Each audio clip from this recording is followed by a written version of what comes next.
चला आज मस्तपैकी चटपटी मिरचीची भाजी बनवूया। ही पोपटी मिरची आहे, एवढी तिखट नसते, ही साधीच असते पण खूप मस्त लागते।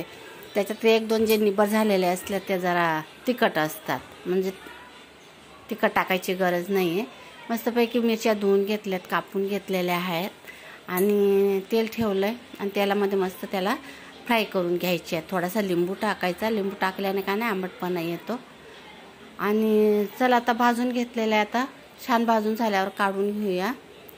आणि काढून घेतल्याच्या नंतर बघा एकदा करून बघा, खूपच छान होतात ह्या। खूप दिवस झालं माझं मन झालं होतं खायचं मिरचीची भाजी, तर मला चला आता करूनच टाकते। आणि मिरच्या काढून घेतल्या, त्याच कढईमध्ये राई टाकली, जिरं टाकलं, जिरं छान तडतडल्याच्या नंतर मग कांदा टाकला। कांदा टाकून झाल्याच्या नंतर टाकलं हिंग तर टाकणं जरुरीच आहे।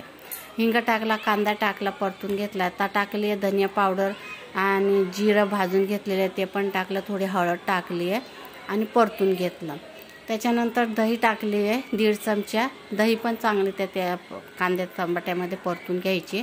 टमाटा टाकला या एक छोटासा आणि छान आता मिरची टाकून परतून घ्यायचं आहे। परतून झाल्याच्या नंतर थोडं दही कमी पडलं म्हणून पुन्हा टाकत आहे आणि शेंगदाण्याचा कूट टाकत आहे, थोडासा चिमूटभर। शेंगदाण्याच्या कूटने चव छान येते भाजीला।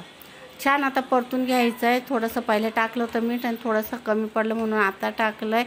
मीठ टाकून पुन्हा परतून घेतलं आहे, झाकण ठेवून 5 मिनटं मस्त शिजून दिलेली भाजी। आणि अशा प्रकारे भाजी बनवली, झाली आहे तयार। थोडी कोथिंबीर टाकली आहे आणि काढून घेतली। सबस्क्राईब